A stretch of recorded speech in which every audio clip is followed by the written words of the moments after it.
There's a big difference between talent and skill. Kati wali omembi nga bambi a practicing za chiremeddeko nnyo and now we all know Cindy is a beautiful singer.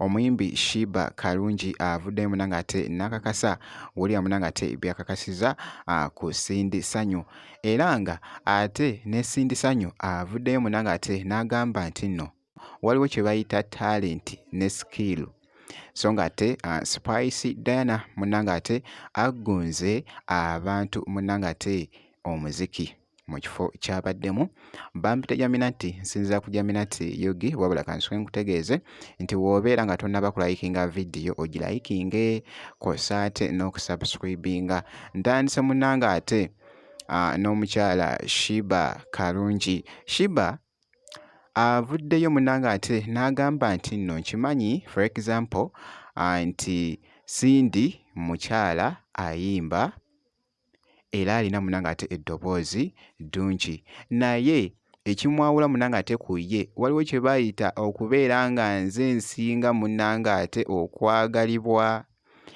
bizinesi muganda wange Sheba bw'ati munanga ate bw'abadde akakasa. We all know Cindy is a beautiful singer, don't we? She doesn't have to prove that, does she? Why even prove to me, of all people?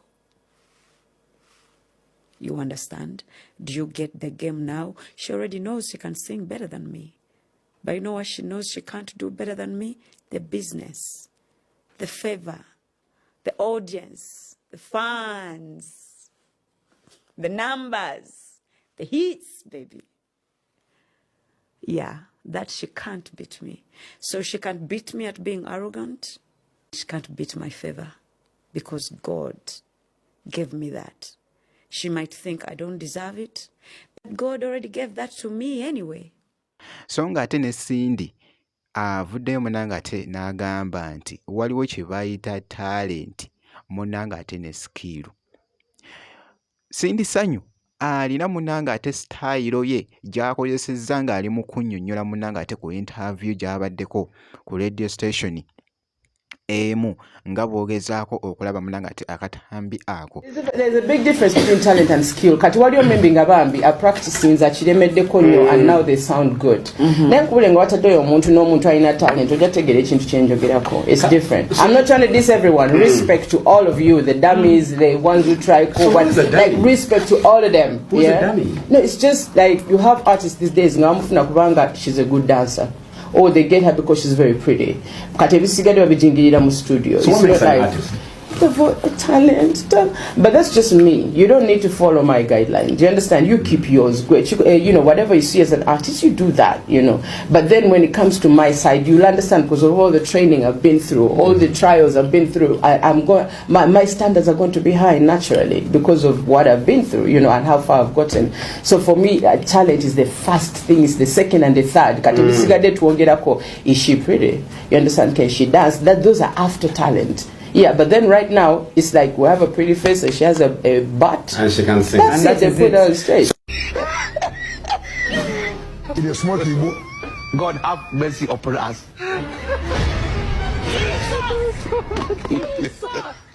Bw'atyo munanga ate Cindy Sanyu bw'avuddeyoko mu katambi ako kembadde ndaba akabadde katambula munanga ate wali ku TikTok. Ncekinzeeko ku Spice Diana abaddeko munanga ate eside eno. Wabula abawagizi bano abaggunze oluyimba munanga ate lwe yayimba ne Vairota.